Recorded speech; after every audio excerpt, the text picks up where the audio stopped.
Welcome to On the Bench. I'm Chris. I'm here with Zach. Brendan's on assignment in Jacksonville with the football team being at UNF here for the next couple days. We're going to talk a little bit about preseason football being a week in here. We're also going to look a little bit ahead towards the Alabama game as well as some other games in the season with regards to recruiting as far as players coming in to see FSU during the season. That'll be where Zach does the heavy lifting because he's already been doing the heavy lifting. Before we dive into it, real quick, we're brought to you by Chattanooga Whiskey, also the Turner Group. For Chattanooga Whiskey, you can go to chattanooga.whiskey.com and learn more about them. As long as you're over 21 years old, it's going to check the minute you get there. So just don't lie. Okay, kids. And for the Turner Group, it's, I believe, theturnergroup.com. Let me double check that real quick. It is, in fact, theturnergroup.com.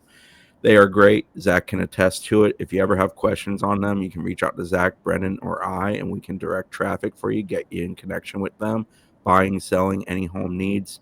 Fantastic people. They do really good work. I've always recommended checking out their Instagram if you kind of want to get a feel for what they're doing. I think they do a very good job portraying their jobs on that medium. All right, let's get into it. So FSU is a week into preseason camp. Being a weekend, you've had padded practices. You had a scrimmage, which began in Doak Campbell, but due to Mother Nature being wild here in Tallahassee the last week, only lasted about 10 plays in Doak Campbell before they ended up in the IPF for 900 plays. And we've been able to talk to Mike Norvell since that scrimmage. He spoke on the evening of it, which was Tuesday evening. On Wednesday, we spoke to offensive coordinator Gus Malzahn and defensive coordinator Tony White. Gotten a whole lot of insight. We've also got some scoop as we've been chasing stuff throughout both camp and specifically to the scrimmage. I think we'll start there. What is the thing a week in for you, Zach, that maybe made your ears ring, good or bad, with regards to what you're hearing? Yeah, I think it might be a player. And I think it's Jaden Jones, the defensive end. He's a JUCO player who Florida State added to the roster a few years ago. And I think we had all kind of written him off as like a guy that wasn't really going to play for Florida State or contribute much. Tony White said after the scrimmage the other night that he was arguably the best player on the field at the scrimmage. Apparently, he had a sack.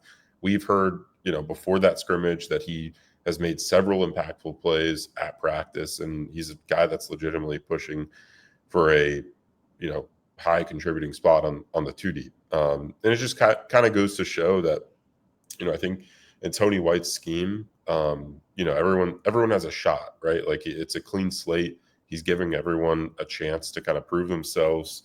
And I think that's why you're seeing a guy like Jaden Jones, who we know has the potential. I mean, he's his stature and athleticism on film in the JUCO ranks was solid. And it just, when he got to Florida State, he suffered a serious injury and just had a few setbacks after that. So seeing him kind of back to full health and performing the way he is, that's been a big surprise. And it just kind of, I think it speaks to the overall mantra that Tony White's trying to instill defensively, is that, like, anyone has a shot. Just because you haven't played at Florida State before doesn't mean he's not going to be willing to play you in his defense this year. So it's been, that's kind of been the most noteworthy development to me, honestly. Yeah, he played 5 games in 23, if I recall correctly. Had the injury, which lost all of 24 for him. He is 6'5", 250 plus. He's got a little juice to him, too, for being a bigger guy. I find it intriguing. There's a part of the pessimistic version of me that wonders if this is Aaron Hester part 2 with better measurements. I don't think it is, but I do, like, I take it with a grain of salt. Like, he had a good week, but Yeah. I'm not billing it. Like, for the FSU defensive line to be good, it's always going to start with Darryl Jackson needs to be a tone center. James Williams and Jason Jenkins, who's very close to return, are the next 2 guys up who really need to be the crucial pieces for them. And that needs to be the sum of all parts. Now, if Jaden Jones is part of that sum of all parts and he contributes and gives you a little something, that's fantastic. That's awesome. Plus, I'll be really happy for the young man because he's a quality young man. But, like, there's a degree of, like, for them to be what they need to be, there's guys that I feel need to be performing above what Jaden is. But kudos to Jaden for showing up and doing it and putting it on film, which was important. A common theme with regards to the scrimmage from both coordinators, Malzahn and White, was that now it's on film. and we can go back, we can watch it, we can reinforce it, we can praise the good and scold the bad. Guys can't hide from film. So I thought that was an interesting tone that was consistent from both of those individuals when they spoke on Wednesday. As far as a player that I would pick, uh, it's an easy pick, but it's also like a credit because he's a true freshman. Javon Boggs, he had a phenomenal spring. I think he's a very good player. He's somebody who I came into the preseason expecting to fully compete for that third spot after Deuce Robinson and Squirrel White.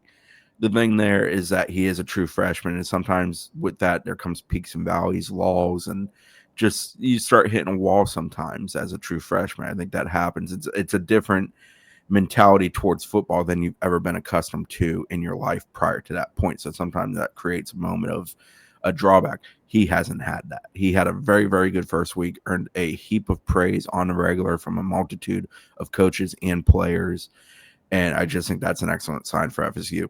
Luane McCoy is another guy who's performed well at receiver, as has Elijah Moore, all of them earning praise. Luane did get a little banged up and is now limited to a slight degree. Excuse me. We'll see how long that persists for and how much that impacts them. I think receiver is interesting. Gus Malzahn spoke some of this on Wednesday. They're not particularly deep in the sense of proven commodities. They know what they got at the top with Deuce and Squirrel. They went and got a really old veteran who's been in college football forever with Gavin Blackwell, but I don't think he's going to be a huge piece personally. And then you got a whole lot of like second-year guys plus Boggs as a true freshman. And there's a couple other freshmen in there too, but Boggs is one leading that pack. It's going to be interesting how they get to like 6, 7 guys that they feel really good about. I think right now they're at about 4 to 5 that they feel confident in. It's still one of those things that the next, 3 weeks and 2 days before they play Alabama, it's going to be crucial for others to continue to step up, be more consistent, show that they can be reliable and that they can do things both with the ball in their hands and without the ball in their hands. Some other stuff offensively, Tommy Castellanos, obviously he's one that's going to be guiding the ship for FSU this year. All in all, it seemed like he had a good first week. When people spoke on him, whether it's Norvell, Malzahn, or others, pretty consistently just said they liked how he was operating the offense, doing a fairly good job. We've seen a few highlights published from FSU, mixture of good throws. There was one where Deuce had to come back a little bit on it, did a great job making the catch against Jeremiah Wilson. I think we know what Tommy is. I mean, Tommy's played a lot of college football. Obviously, he's allowed to take a slight step forward, but I don't think he's going to be a dramatically different football player. I think the thing there is protecting the ball, making the right decisions, and being, a passer when you should be a passer and understanding run when you should run. And I think from the feedback we've gotten, he's been relatively good in that department. I know Tony White, from a defensive viewpoint, talked about the defensive line struggling at times with keeping run lanes, and basically maintaining position against Castellanos, maybe getting too far downhill and allowing him an avenue to break out. He used that. So it sounded like in the scrimmage that his legs were utilized equally to his arm. Anything you want to add on, Tommy? Yeah, I heard in the first few practices that, a source that was out there told me that he was commanding the offense with a lot of energy. And I think it's just like you said, like we kind of know what Tommy Castellanos is. Like he's going to have some accuracy issues. Like that's on film from his time, when he had a very, successful, season, both passing and running at Boston College 2 years ago. And then, he had a more efficient passing season this past year, but definitely some accuracy things. And I think that kind of comes with it, but his main strength is his athleticism, and if he's able to utilize that in a way that makes him lethal on the ground, like we saw him do against Florida State 2 years in a row, like I think that's what you're hoping for, and you don't get to. I mean, quarterbacks aren't live in practice or in the scrimmage, I believe, so like you're not getting a real sense of what that's going to look like. And, that's arguably the strength of his game. So yeah, I mean, that's basically what I've heard and just kind of what I think on him. But I do think that he's been better. There was definitely a point in the spring, maybe like a week or two span where he was not performing super well. I think he's been better than he was in the spring. Yeah, it's probably worth pointing out that spring stretch came along with a lot of receivers getting banged up, And including people like Deuce Robinson. yeah, So when you and the O don't have line your was the O and the line O was line was out. piecemeal. Yeah. Yeah. So like when you don't have your alphas to throw it to and you're a middle of the road passer, like it's gonna ding you. I think Yeah. the 23 version of Tommy is what FSU wants with less interceptions. I think that's the version they'd really like to see in Tallahassee this year. A couple footnotes at quarterback. Brock Glenn's a little banged up, lower extremity injury. He did not go through the scrimmage. Believe he's missed a couple practices in a row. And then Kevin Sperry got a lot of reps because Brock Glenn was unavailable, which sounded like a good thing. Gus Malzahn basically described, he's a freshman. The more reps he can get, the better it is for him, especially as he's making this transition to the collegiate game. I forget how Gus termed it. You can go back and watch the video or read some of the content we wrote off that. But he basically said the thing that he loves about Kevin is if you tell him something the first time, he takes to it regarding mistakes and fixing them. And also he just cares. Like he's genuinely invested in the game of football. And that comes off with Kevin when you talk to him for sure. Do you Go ahead. Do you think Kevin Sperry is going to be quarterback too? On paper, I'm not convinced of that, but I don't think the gap is going to be very large. I guess is the best way I can describe. I think that if FSU had to go to a backup quarterback in a situation, they would go to Glenn first and foremost, especially early in the year, because he has been in games, he has more experience, things of that sort. But I don't think there's a huge gap between what they think of Glenn and what they think of Sperry and the idea of putting Sperry in. But there's also, you talk to Tony Tokars, for example. There's a degree of I don't think they want to throw Sperry into that fire like Glenn's been thrown into that fire because it's almost unfair to the player to a degree. Like obviously, first game's always going to be a first game for a guy. It's always going to come with things, but there's a degree of like bad situations is where Brock Glenn has pretty consistently been thrown into the mix, and to a degree, it's tough to judge the young man and what he is because it's always been difficult circumstances. He hasn't really had like a clean slate go and do it very often in his career. So I think there's a degree you probably want to hesitate to do that with Kevin Sperry. If you're, God forbid, say Tommy got banged up against Bama, if you're going into East Texas A&M clean slate, maybe you do it. Maybe go with Kevin Sperry because it is clean slate. But if Tommy got banged up in the third quarter against Alabama, I don't know if that's where you're plugging in a Kevin Sperry. I think that's sort of a mindset that might be going on there. That's me playing a little psychologist, but also having had conversations about the way quarterback situation's gone, especially in the last 24 months. Running back's an interesting one. It's intriguing. They love to talk up Roydell Williams, which I find really interesting, and they consistently say he's done a really good job of doing everything they're asking him to do. That all being said, I feel like there's a degree of there's a couple guys in that room that they almost want to overtake that room. And I think that conversation starts with Usman Chroma. I know he's a true freshman, but they were praising him for what he did without the ball, how he picked up a block in the scrimmage. He's done really good things with the ball. We know he's ultra talented and he's versatile. And then I think Gavin Sawchuk is a guy that they had intention when they went and got him. They pursued the young man who's now at South Carolina, Razul Faison, for example, and then they went and got Sawchuk when that didn't come through. I think there's a reason they went and got that back. Now, will they consider using Williams, Sawchuk, Chroma, etc., with that being a deep room? I think that's in consideration, but I don't think they're going to get well beyond three guys. Traditionally, Gus's offense have been three or less guys have been sort of their primary backs in quotations. Cam Davis did get a little praise from Mike Norvell of taking steps forward.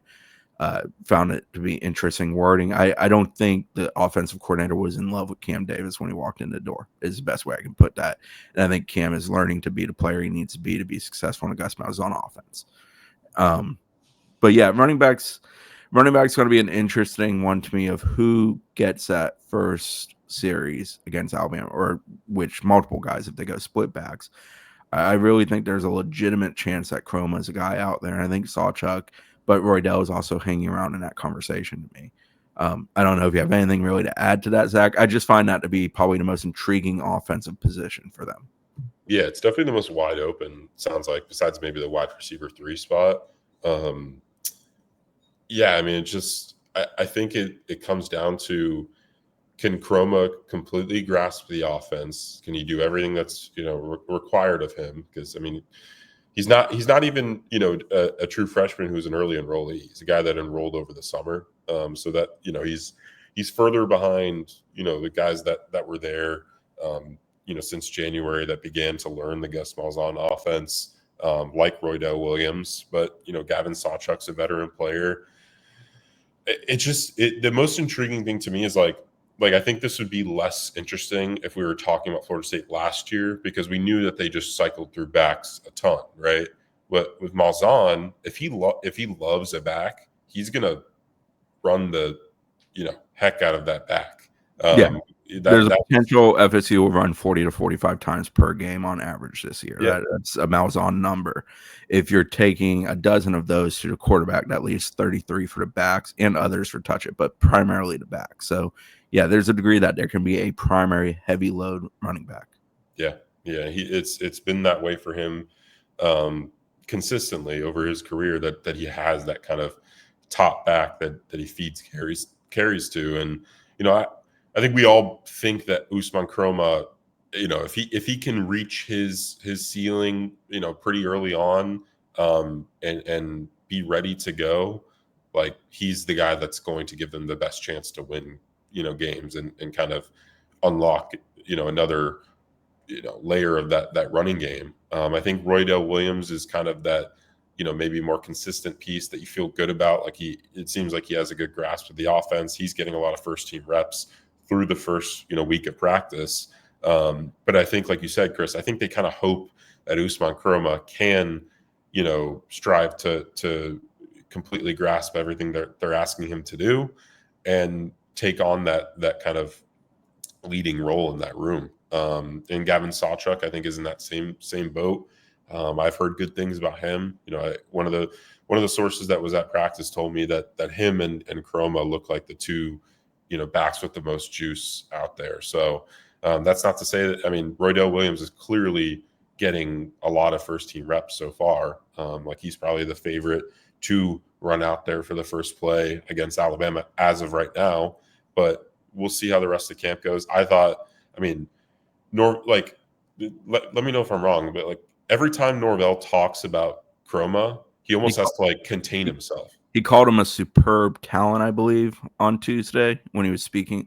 I thought the most interesting thing about Kroma on Tuesday is that it was something he did without the ball. Like, we know he's ultra talented with the ball. We know he has the ability to hit home runs. He also has the ability to catch the ball and work downfield, but it's something he did without the ball. If that young man can have good ball security, do those things without the ball, and run good tracks in the preseason, I think there's a degree of if you're calling a cat a superb talent, like you're going to play a superb talent. Like that's where I'm at with Kroma. Like I'm not trying to ascend him to something, but he is a guy who could be a focal point of their offense moving forward for multiple years. And I don't think you hesitate to push into that personally. Yeah. And running back is the position that's probably the easiest to get a true freshman on the field. And we've talked about this before, but you're financially investing the most in Usman Kroma within that running back room. So it makes sense that you want to get a return on that investment as soon as possible. If, all things look right to play him a ton. So yeah, I could definitely see that playing out. I'm interested to see if he kind of takes on a more, a bigger and bigger role as camp moves forward and we approach that Bama game. Yeah. Tight end, pretty clear cut there. Randy Pittman's sort of your guy on top. He knows the offense in and out. Gus Malzahn joked that he literally knows the offense better than him because of their time at UCF together. And Randy's been good in camp, consistently good. He earns praise with how he has a daily consistency and effort to him in production. Chase Lofton and Landon Thomas have both been a little dinged up, which has created a bit of a slow start for them. I think in part that's why Amari Williams has been on offense a little bit more than defense here through a week. That Amari Williams situation is going to be interesting to continue to monitor just rep-wise. Like, is he going to do both? Is he going to end up primary one or the other? Where will he be? I'm a little surprised we haven't seen him more on defense just because I think they're looking for juice up front for guys to finish plays. And I think Amari is a guy that can certainly provide that. And I think Chris Thompson, who spoke earlier this week, tight ends coach, made the excellent point. Amari looks apart. Like, he is a solid 230 plus these days. He's filled that frame in really, really well from where he was when he arrived on campus. And then O-line, it's the five dudes that it's supposed to be. Everybody's using the word gelling. I hate the word gelling because there's a G version and the J version. I think they're both acceptable. Drives me berserk. Just journalism 102. But it does. I hate that word. Like I literally hate when I'm transcribing. I'm like, do I use a J version or a G version? Do you have to like look it up? Well, I think they're both technically acceptable. Why is there two? Because the English language is weird. I think the commonly used version is the G version. So I'm going to try to lean into being consistent with the G version. Of course, I'm probably going to learn in another week that that's not the accepted version. I'm going to go back to J, and this whole thing's going to continue. Sorry, little side rant there. Little journalism OCD. Yeah. I just hate the English language passionately. Like, damn it, man. Why has it got to be difficult? But yeah, the O-line's it is a 5. So it's Gunnar Hansen, Adrian Medley, Luke Pettibon, Richie Leonard, who's the one returning piece, and then Micah Pettis. We spoke to Micah Pettis this past week. We spoke to Luke Pettibon this past week. It is those 5, and it's all about how those 5 come together and operate this offense. FSU, I don't expect them to veer off course and somebody to steal one of those spots. I think the more key thing is figuring out primarily who's your next tackle up. Right now, Lucas Simmons is probably that guy, but he's yet to be in prime time. We'll see if he's come along. He does look physically pretty good these days, but he's, to a degree, always kind of had a good look in the sense of long arm, big body, true tackle body. Him, John Daniels are a couple guys competing at the tackle spots. Interior depth, and a guy who could play right tackle is Andre Otto, who they do like a great deal and has had a good camp. And Andre is a guy that they can rely upon. He was a little bit slow out of the gate, just something minor, I believe. I don't think anything that's going to nag him along. And then Jacob Rizzi is a guy who's coming back. Excuse me, similar to Jason Jenkins. Mike Norvell referenced that he expects both of them to return to full workload in the coming weeks. And Rizzi is a guy who's a veteran who will provide center depth and probably could get away with being a guard for you. So the depth there isn't very good. They'll be in a major pinch like most college football teams if they have a couple injuries on the O-line. But this football team's probably offensively going to be as good as it can be depending on how those 5 come together. I love Luke Pettibon. He's what you want a center to be, mentality-wise, intelligence-wise, toughness-wise. He's got excellent qualities in that regard. Everybody sings high praises of him and how he is both on and off the field with his teammates, specifically that room. Pettis is a massive body. I think the biggest thing for Micah Pettis is be the best version of yourself. Like, excellent run blocker, needs to be a better pass blocker based on what he did at Ole Miss. I'm interested how he does at FSU with that. Gunnar Hansen's got a little twitch to him, I think is how it's been described. A player told me that. Might have been Richie that said that. I think it was Richie at ACC kickoff, and then Herpian kind of reinforced that point when I brought it up to him. And Medley and Leonard are 2 old cats playing guard who know how to do the job. Medley's super familiar with the offense because of coming from UCF, and Richie's a guy that's super invested in FSU. He's probably arguably kind of your like team captain offensively because he is a guy that is back from last year who kind of went through all of that, who I think has a personality that works. But I think Luke Pettibon's the leader of that room. That room is capable of having multiple guys that I think are kind of pillars of stability. And Medley, who's relatively quiet but knows the offense really well, is super well versed in it. Luke Pettibon, who I don't think is at all quiet. I think he's very willing to call it a teammate or praise a teammate equally. And then Richie, who just cares. Like, Richie hated watching FSU lose last year. He's super invested on being at FSU. Asked him about that at kickoff. So I think that's a good thing for FSU. That kind of does start up front.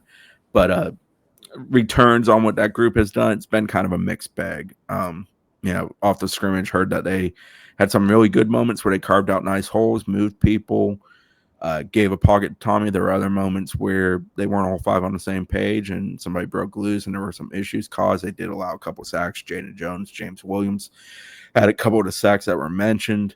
To me, they're the one that has to make the most progress over the next 3 weeks at just becoming a very unified front. But I think the thing that benefits them is it's kind of clear cut that they're the 5 that have to be that unified front. I don't think there's a lot of looking over the shoulder. I think it's more about we got to get this right. Yeah, I've heard that they've been good. And the strength of that unit should be their ability to run block, and it's kind of what you need in this Gus Malzahn offense. Not saying that pass blocking is not important, obviously, but It's kind of what you brought them in to be, and I think that they've been good in that regard.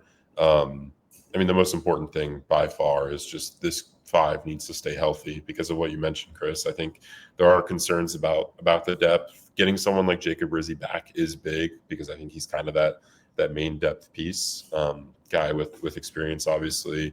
And then you're hoping a younger guy like Andre Otto can kind of come along and provide further depth. But yeah, I think like they felt good about the starting five so far. Just hoping they can continue to gel together the rest of camp, and kind of see where that unit stands, as they close things out, because I do think a lot of that, a lot of the growth that needs to happen is just them getting used to each other. I'm not going to say gel. They need to get used to each other, and like none of those guys really played together at all in the spring because of injuries. So like Right. you need to get accustomed to each guy's tendencies and stuff. And I think that's kind of what the next few weeks should provide for that group. Yeah, Gus Malzahn referenced that, in fact, yesterday, that the scrimmage was really the first time those five have ever played 11 on 11 together. And this is the first week they've done it. So that is obviously the big thing. D-line, we talked a good bit about it, that group, kind of with the Jaden Jones portion of it. I think the other thing to mention there is some of the young guys that are coming up. The Twins are so consistently one of the first names mentioned by anybody within the program of guys that are performing at a high level and impressing. And it's always wild to me. Like whenever somebody's asked, like, who's a young guy on the defense performing well? Well, the Twins. I think yesterday Tony White called them a wrecking crew at one point, I want to say. He just had extremely high praise for them. Kevin Wynn, who we spoke to this week, also earned some high praise.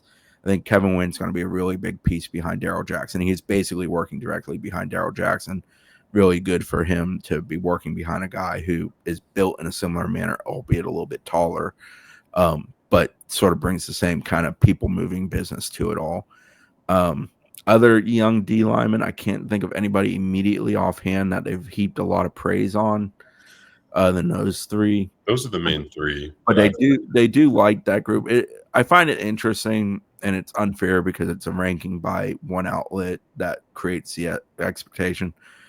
Tylon Lee's been quiet. I don't know that Tylon Lee's been mentioned truthfully in a week. I can't recall a moment where he's been brought up. But he's a true freshman playing defensive line in a relatively deep group. So like I'm not hitting the panic button by any stretch. Tylon Lee is a massive human who I think will be a good football player for FSU. I think people had expectations walking through the door. My expectations walking through the door was for Kevin Wynn. I think Kevin Wynn's a beast of a person with unbelievable natural strength. He called it country strength, and it is true. The Twins being good surprises me in the sense of like physique-wise, they've always looked good, as you can attest to, Zach, as someone who saw them as high schoolers. But like I feel like their impact is probably a sign of their maturity. That part has surprised me. They're just wired different than most other like high school recruits nowadays, especially in South Florida. Like they're very like business, mentality, not getting into the BS off the field. I'm not surprised that they're able to kind of pick up on things super, super early on, and that what Tony White's asking them to do. And they're just both great kids. Like it does not. I'm surprised by how much of an impact they're having early on, just because like I didn't know that was going to immediately translate to them. I mean, it sounds like they're going to be like full on rotational players year one. Yeah. Like the way they're talked about, it definitely feels that way. That those are guys that they feel like they can rely upon fully, and whenever they ask them to do something, they do it at a high level. And I like that we kind of just group them up into the Twins. But the staff does too. They are never referenced as Mandrell or Darryl. It's always the Twins. Yeah, but that just goes to show that they're both, they're both on the the same wavelength of performance and impressing the staff. It's just funny. Like I think out of high school, I think we all kind of expected Darryl this year to be kind of ahead of Mandrell, but I've heard almost the opposite since they've gotten to campus. Like Mandrell's kind of been the dude that they feel like, at least in the spring, I remember hearing that he was a guy that they were impressed with, maybe more than Darryl. But I mean, clearly they're impressed by both. And it's a great development because Florida State definitely needs the D line depth, and it's good to have that along with a guy that Kevin Wynn, obviously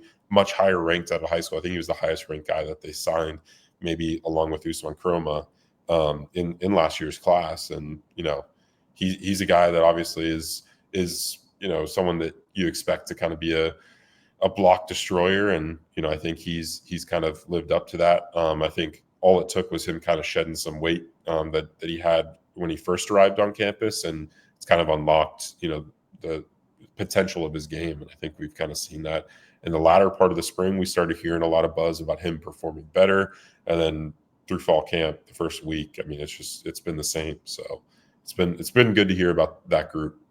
The big intrigue with that group, and the thing that disappoints me that we're not able to watch it, is who fits where and how they're going to use them. I asked Tony White yesterday about how you balance in the preseason of figuring out roles for guys versus wanting guys to be well versed in everything you may ask them to do. Basically, the balancing act of that, because some guys are going to be great like speed rush ends. And are you really going to ask them to be ultra run support guys? And you are if you want them to play every down. But when you have a lot of bodies and you do a lot of different things defensively, I think there's a degree of interchangeable parts and changing out parts. And he talked about that, how they do want them to know everything. But as they get towards the game, they hone in on who fits what we need them to do, playing to their strengths. And I think that's going to be a very interesting thing over the next 2 weeks of camp and then the week lead up to Bama, of how does FSU kind of figure out how their defense can be the best version of itself, especially up front. I mean, that starts with those big three: James Williams, Jason Jenkins, and Darrell Jackson. If those three are really good, it sets the tone for everything else you're going to do defensively. But it's going to be a lot of pieces after that too, because you're going to play 70 to 90 snaps a game. So you got to have other guys. So that to me is like the big thing going forward with the D-line. Terrence Knighton is going to speak today in Jacksonville. Pot Roast is returning back to the 904. So we'll get a little more insight on the D-line. I think Tony White said he was on one during the scrimmage with regards to some of the performance of those guys. I think mostly poor run gaps and allowing Tommy to bust out for a few or not finishing sacks and plays was what Tony was referencing in that comment. But we'll see what Terrence is like. I get the feeling Terrence is probably pretty his interview will probably have a few moments that you enjoy. I liked his when you guys got to go out there for that one practice and video, I liked his kind of energy and kind of going at James Williams a little bit and joking with him like, hey, you can't stop the run or whatever he said. I think we always heard that like T Knight is a good coach and someone that the players really respect and kind Tony, of Tony White has immense respect for him too. Yeah. And I think that's it's showing so far that I think he's going to hold that group to a high standard. I'm glad.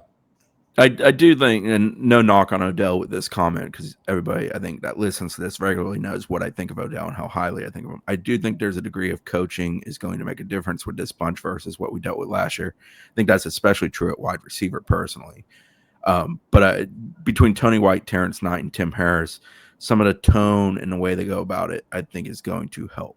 Herb Hand and Gus are very much intertwined, and they understand that system and what they're trying to do there. I think Herb messages well to offensive linemen, especially the group he assembled. I think that primary five group is all relatively receptive to how Herb coaches. Obviously, Adrian Medley, ultra familiar with it, but I think the other guys have gotten very comfortable with it too. Linebackers, yesterday I thought it was interesting. First name out of Tony's mouth talking about linebackers was AJ Cottrell.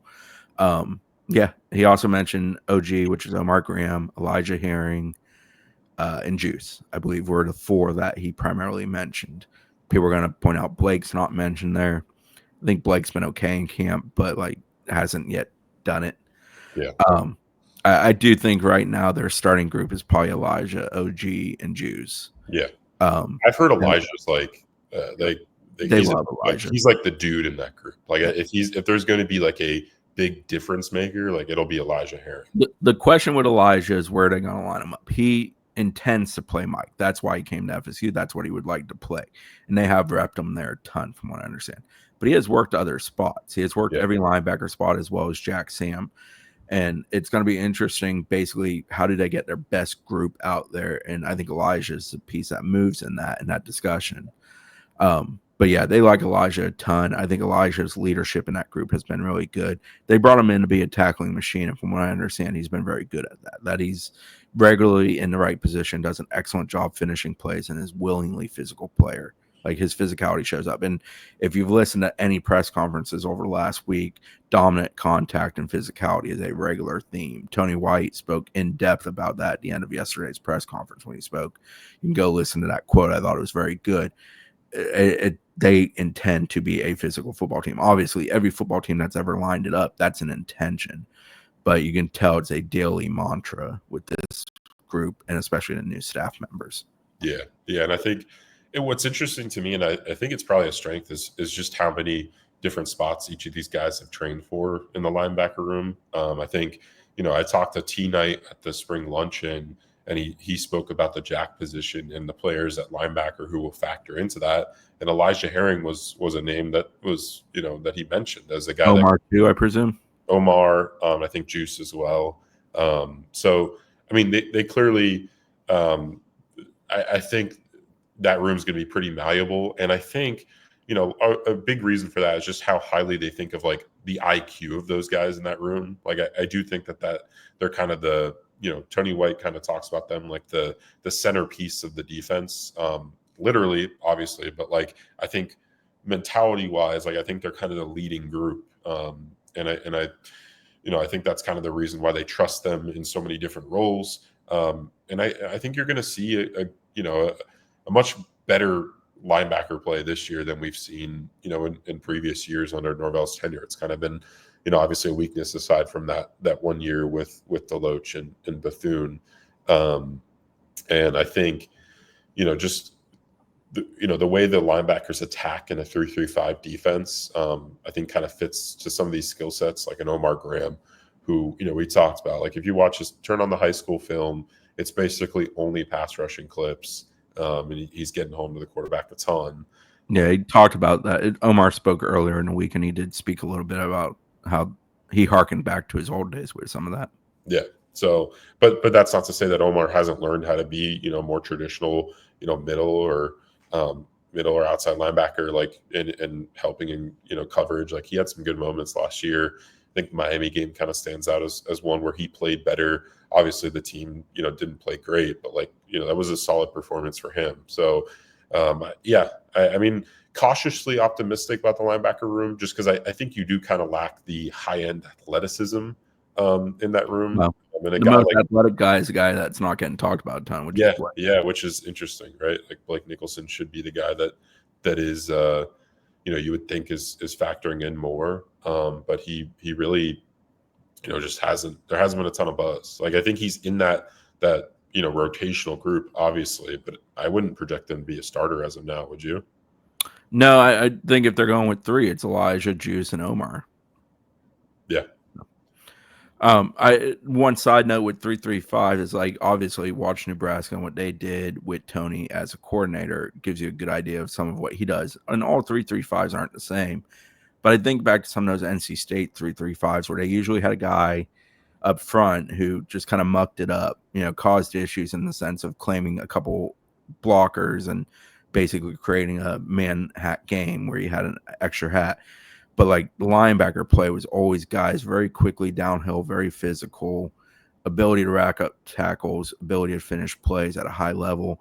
Tony's infusion to Rover and his version also, I think, allows backers to play more freely because you got Earl, who helps clean up a lot of the intermediate. And obviously they've put a ton on Earl and they have a ton of expectations for Earl, but they've also had a lot of praise for Earl as a Rover. So I think that helps the backers. Just something I think about when trying to picture what I think it will look like, in the first month of the season.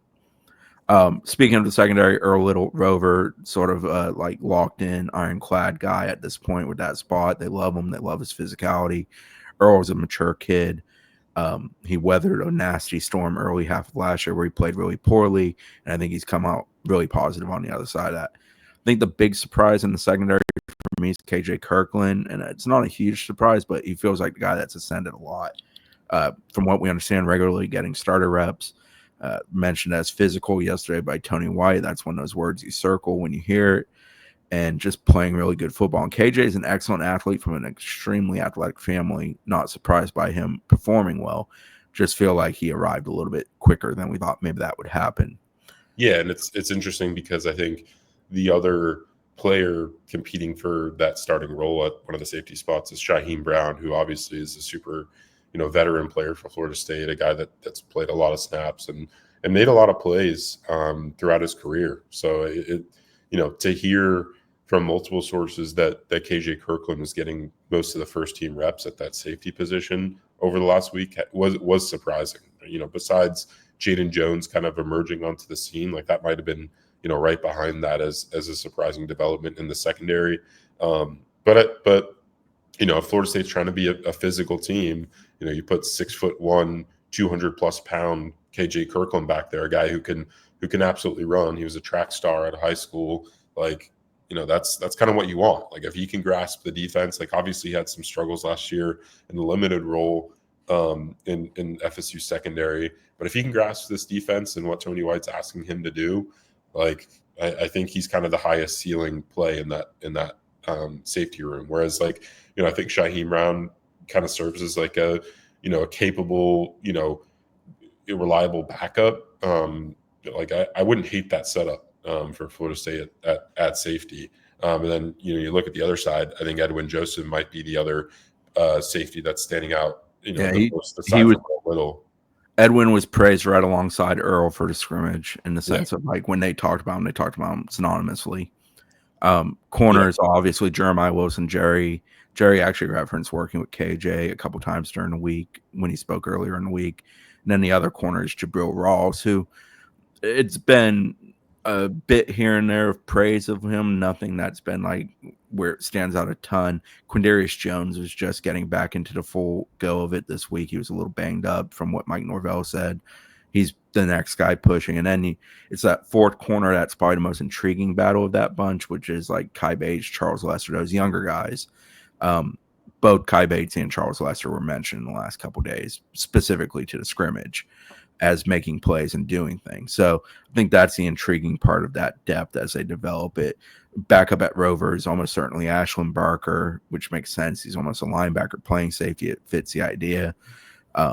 And safety, Shaheem or KJ is going to be one of the starters. I'm interested if they basically use like a 5-man rotation back there, or if they add a 6 for behind Edwin, or if basically dual backups with Edwin, KJ, Shaheem, with one of those being the backup of the 2 spots. Yeah, sorry, I made that way more confusing than it needed to be. Yeah, I'm totally understanding it now, Chris. Thank you. Yeah, but yeah, I mean, my biggest takeaway from especially the cornerback room is what would this have looked like if they didn't add Jerry Wilson this spring? Yeah, you'd be Jabril and Q with both of those young guys as 3 and 4. Yeah. And like it's sort of like the O-line where there's no the backups are more talented than the O-line backups, but it's like, there's massive fall off as you go from 1 to 2 to 3. Especially like those guys. Jerry moving to the top solidified that spot by moving everybody down one, because Q is a very talented football player that can help you. He's also too handsy and got to get cleaned up with regards to that. But like him being a primary backup is a very good strength versus the idea of him being one of your 2 primary starters. And that's not a slight to him. It's just Jeremiah Wilson's more talented, more veteran, more savvy in the system, and it fits. I think Jeremiah may be the most important addition they made after Chroma. Yeah, I think it fills a huge hole, honestly, that in the defense. I don't know if we articulated that well enough, like after the spring, that it's just whenever you have that kind of ambiguity with what you think that the high end of the top end of that room is going to look like. I think with Quindarius Jones especially, like I think it's a system for him. Like I think he was very much recruited to play in Adam Fuller's scheme, a lot of press man. Yeah, physicality. They're going to do a lot less of that this year in Tony White's scheme, a lot of off ball coverage and zone. So I think that transition, we talked about that was kind of a struggle for him early on. I think it's continued. And he got banged up, so that's part of it. But he's going to have to kind of adapt to this style of play. But I could also see, if they're in some press man coverage, like I could see him, being on the field for that kind of package. Whereas like, Jabril Rawls and Jerry Wilson might be the starters if you're running your traditional defense. And then, yeah, like you said, like the cornerback 4 spot is intriguing because I think, Charles Lester might have been the favorite coming out of the spring to kind of fill that role, but it's been Kai Bates who's gotten the most second team reps, I guess you could say, with the cornerback room thus far, and he's been pretty solid. But it sounds like Charles Lester had a really good scrimmage, made some impactful plays in the running game, some physical plays. So, yeah, it's still wide open. It's not like, Kai Bates is for sure going to start there, but I think through the first week, he's the guy that they gave the most reps to. So interesting position. I think it's one of the more interesting positions on defense because I think you feel pretty good about where the safety position stands. I think, especially, Earl Little, Edwin Joseph, I think those are kind of shoe-in starters for you. And then, you'll figure it out with KJ Kirkland or Shaheem Brown as the other spot.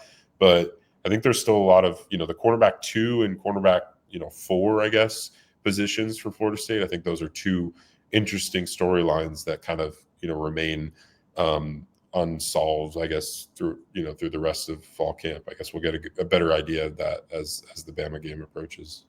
Jeremiah Wilson's one of those where you do the hat tip to the idea of recruiting and evaluation. They understood they needed to go get that, and they went and got it, and they attained it. And this day and age, where it's so important because it's single year builds, that was a very good one. And that's one of those where I think when we reflect on it in 12 games or whatever, we're going to be like, that was a crucial piece to what success they did have. So, they don't always nail it, but they nailed it in that one, in my opinion. Special teams, limited view. Mike spoke as though Jake Weinberg missed field goals. I think he may have misspoke in that regard. I think he may have mistaken who kicked them, but I'm going to leave that alone. They're going to get plenty of opportunities. It's Jake Weinberg kicking, Mac punting, Mason Arnold handling the long snapper position, and those are the 3 we expected to be. Jake's got a massive leg. We know that. I think for him, it's solely a consistency thing and handling the game pressure, which you don't really know till they actually get it. They try to simulate it as much as they can in a practice setting, but there's only so much you can do. Return men, he hasn't shed a whole lot of light on that. We have a couple ideas of a couple guys they're looking at. He has been happy with that part of it. Caveat to all of that, a lot of that second scrimmage stuff where they really figure out a lot of that. So the second scrimmage is coming up later this week in a few days, and that will probably shed a little bit more light on the guys who are kind of the pole position for those spots. All in all, week into it, general feeling is like I think they have a good first team. And I've kind of gone into camp with some of that belief, and as the picture clears up a little bit with information and things we've learned and stuff, like I feel like they're able to field a really good 22, 11-11 that can compete and play with about anybody they're going to play. They have some major depth concerns at certain spots, specifically O-line. That scares the living crap out of me, if I'm being honest. I think offensively, aside from running back in general, they have a lot of depth issues. Yeah, quarterback, just because the system's going to be built for Tommy, there's a degree of a step down if you have to go there. Receiver, we talked about needing to figure out 5, 6, 7 in that. Well, like if Deuce or if you don't have Deuce or Squirrel, like that's a huge blow to the offense. Yeah. Tight ends deep. I mean, they got 4 to 5 guys in the tight end room who they're comfortable with.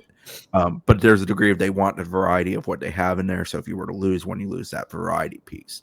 Yeah. But yeah, you're right. Running back's plenty deep. Defensively, it's a lot of bodies they can throw at the problems. It's just a matter of guys kind of stepping up. But defense is more about guys assuming their roles, in my opinion. Like, when we got to have this out of defense, this is who we can go to, and that's a strength of that guy.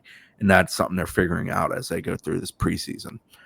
Losing the last couple days of the spring probably hurt them a little bit in that regard, because I'm sure they were building to that in the spring, and then disappointing circumstances didn't allow them to do it.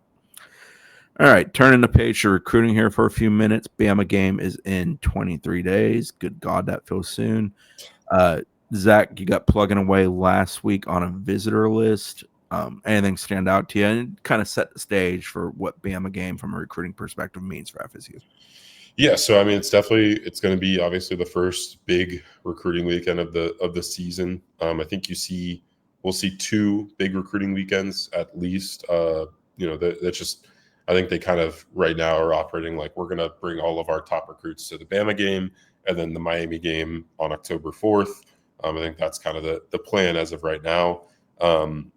So far, the visitors, for the Bama game, a lot of it is guys that have already committed to Florida State, but some key players, like some high-end players in your class, 4-star wide receiver Devin Carter, the quarterback commit Jaden O'Neal is going to be there, Xavier Tiller, the 4-star tight end, Ernest Rankins, a 4-star defensive lineman that they have committed, and then 5-star cornerback Chauncey Kennan. Those are some of the FSU commits who have told me that they plan to make it. Two noteworthy flip targets that plan to be there. Johnny Jones, the 4-star offensive tackle, now at Venice High School. He's committed to UCLA. If you remember, he took an OV to Florida State back in the summer. I think it was the first weekend of June, but then would go to UCLA the next weekend and would commit there after that visit.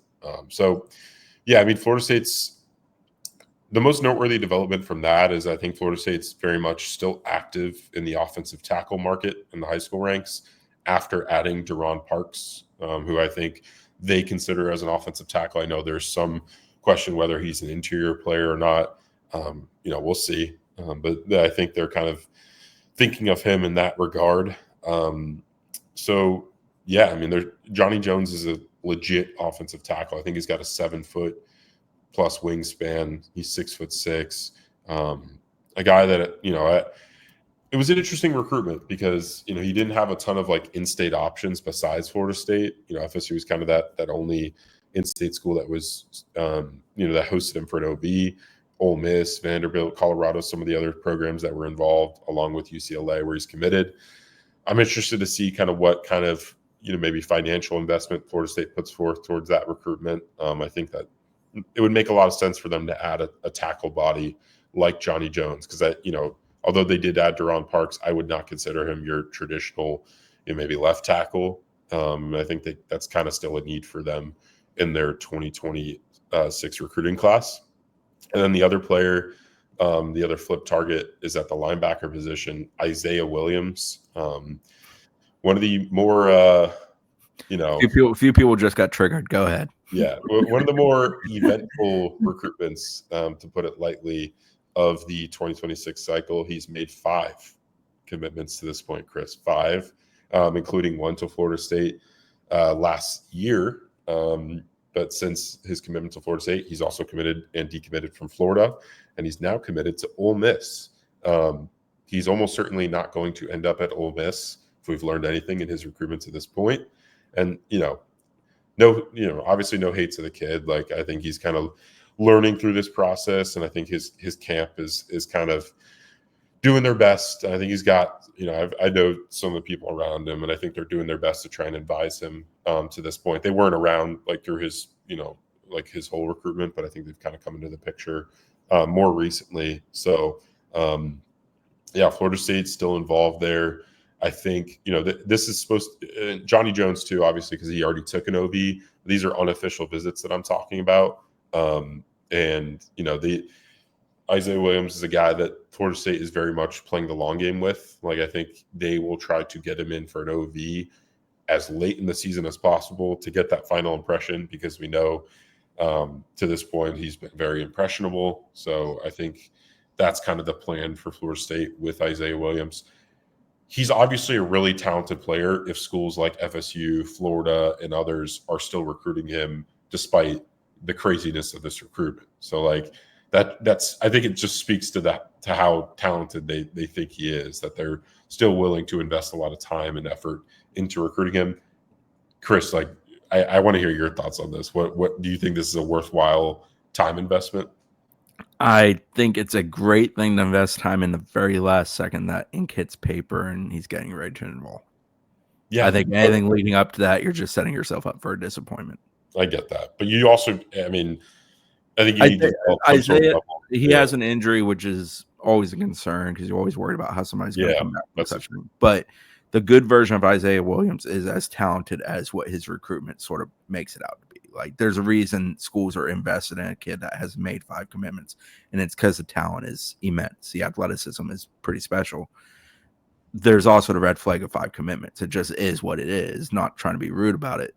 There's a degree of commitment issues, and I get why the FSU is involved, but I certainly wouldn't hitch my wagon to it. I guess is the best way I can put it.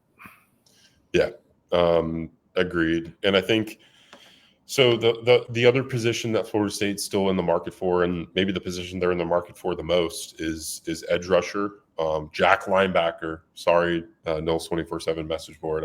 I know it's we got to go by that position, but yeah, I mean, Florida State offered. They're in the mix for like 5 or 6 edge rushers in the 2026 class now, after missing on other options at the position over the summer. I like some of these options. One of them who scheduled an OV to Florida State for the Alabama game, Ashari Charles. He's a Miami commit, shorter stature, but a guy that has a ton of production. He's at Venice High School as well, where Johnny Jones is at now, too. And yeah, Ashari Charles is a guy that we've been familiar with because he camped at Florida State last summer, I believe. And he awesome. He did. I want to say the end of July event in 24 when they had a pretty good D end group there, and he was among that group. It was like him, Jake Cruel, Trenton Henderson. It was CT Foster is a young kid who's talented. Yeah, good group. Yeah. So but he stood out amongst that group as a guy that had a ton of juice, and I think he'd fit well into Florida State's Jack linebacker position and what they asked him to do.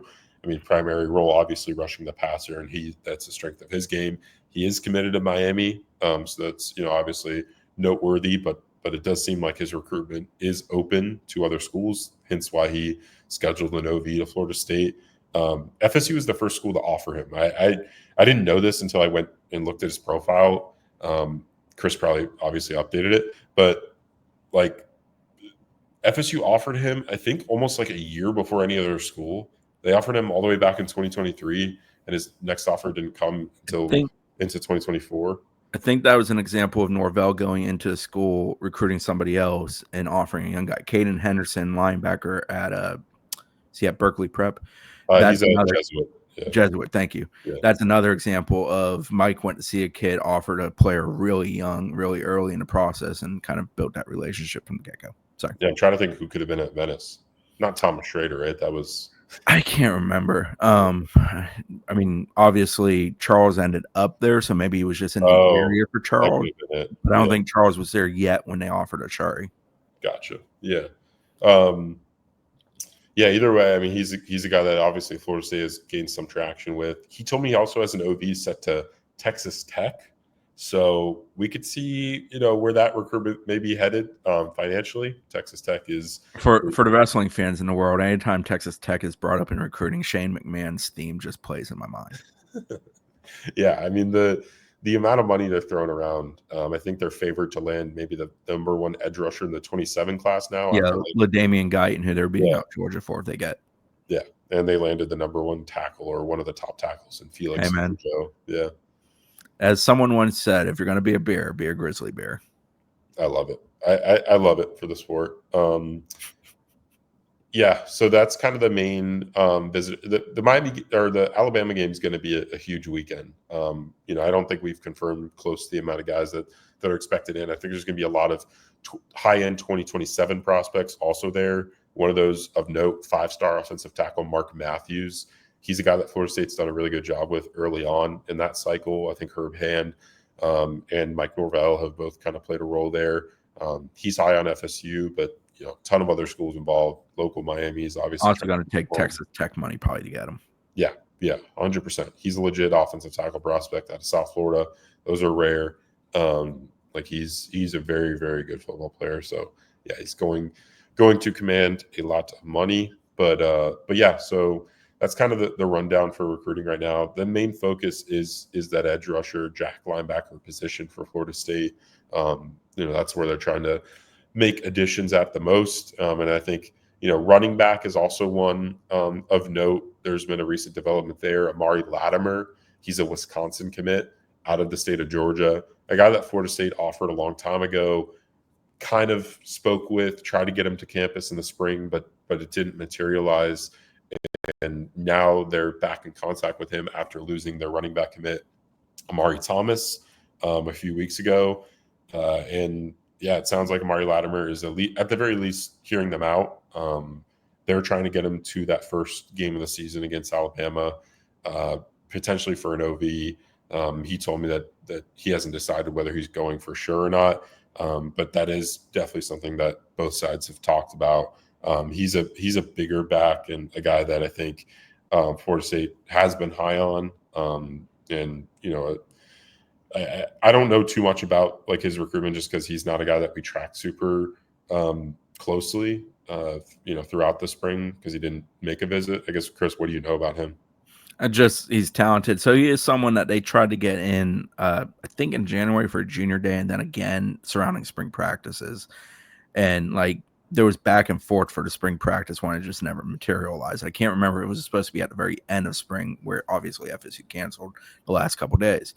But he's a talented dude. I mean, not to be a cop-out, he's sort of a Wisconsin prototypical, almost like power big back with good speed.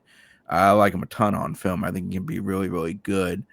Obviously this is because they lost Amari Thomas. I think he'd be an ample replacement for Amari Thomas, honestly, on the same tier, if not even slightly better. Yeah, they both had the same grade on 24/7 Sports. I like them both a lot. Like, I'd take either of them without blinking twice. Yeah. Wisconsin got a commitment from him at the end of June. He's 6 foot, 215 pounds. So, definitely a guy that can be a force at the running back position, was very productive. He had over 1,000 yards rushing this past year at Sandy Creek High School in Tyrone, Georgia. And that's kind of I haven't heard of any other, names that have popped up yet at running back. I think they're kind of going to take the first few weeks of the high school season, which starts here soon, to eval some senior film of these running backs and kind of make decisions based on that. I don't think they're in a huge rush, but Amari Latimer is one guy that's kind of emerged as a potential target for Florida State after losing Amari Thomas.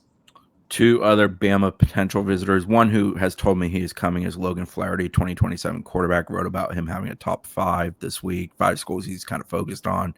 FSU's in that group, along with SMU, Illinois, Miami, UCF. Got the feeling that FSU and SMU are 2 of the top contenders out of those 5. Think he really likes what both are doing, capable of offensively. He grew up an FSU fan, has been to FSU a bunch.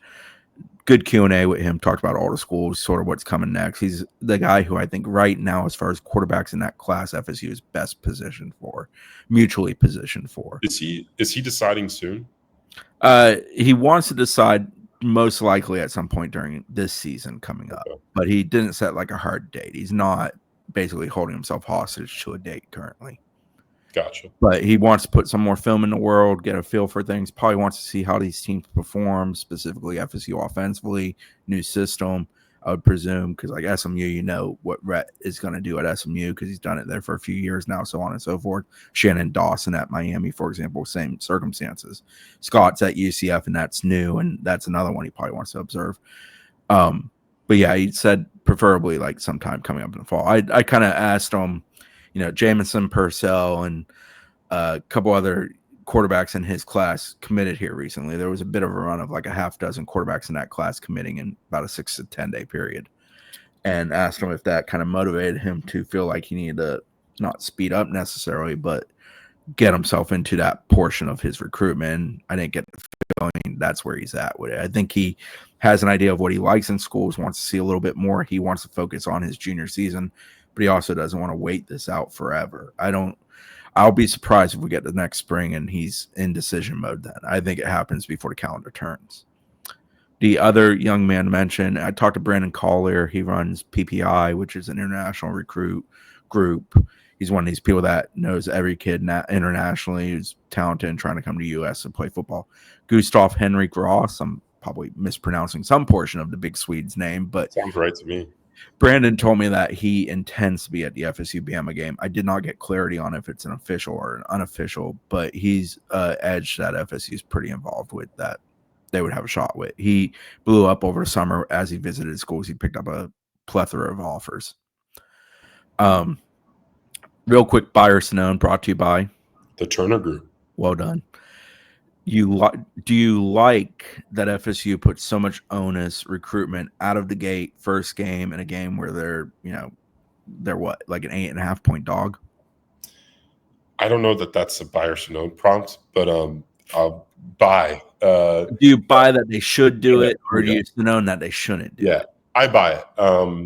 Norvell's always done this. He's always, like, even when, he was first, kind of trying to resurrect the program, he was always loading up big visitor lists for his, the big games that they were playing. And oftentimes they played really well in those games, at the very least, keeping it close or outright winning. And I think that's kind of, you can't be like scared to host recruits for big games. You just can't. And I know this for some reason was controversial on the board, but it's Alabama game is the only game that you can guarantee is going to be packed. I think the Miami game is going to be packed as well. Obviously, rivalry game. People are going to be there, but they're going to be 4 games into the season at that point. Bama game, clean slate, new stadium, a lot of excitement. Like, yes, put recruits in that environment and hope for the best. Like that, you cannot play scared in the game of recruiting. You cannot go and load up the game for Kent State or whatever later game in the season. They also don't have a lot of early season, kind of middle of the road opponents. It's either Bama, Miami, or East Texas A&M, Kent State. Yeah. So I mean, it's a total buy. And Norvell's always done this, so it doesn't surprise me at all. But yeah, total buy. You need to load up these big games, no matter your chances of winning. You have to, if you're going to try to capitalize on what you can accomplish on the recruiting trail during the season. Yeah, I'm with you. It's a total buy for me too. The only thing I'll add is I think there's a degree of you do something somewhat seismic for your recruitment in August, good, bad, or ugly, however that game turns out and that weekend turns out with dealing with those young men that you host. It allows you to kind of have a read on what do we need to do from beginning of September to December when we're trying to get these guys enrolled to finish off that portion of your recruiting in that class. And I think there's a degree of it just you're not basically prolonging it where you're putting it on the back burner and trying to do it in November, and then, man, it all goes bad, and, well, that was a waste of time, and we're not going to get any productivity out of that, and now we got to shift, and we have a short window. I think there's a degree of you allow yourself 90 days versus possibly limiting yourself to something like 15 to 22 days. That, I think, is an intelligent move with regards to it. All right, I think that's it. Anything else, Zach? Nope. All right, well, for Zach, I'm Chris. Thanks for listening. Brendan will join us next time if he survives the 904.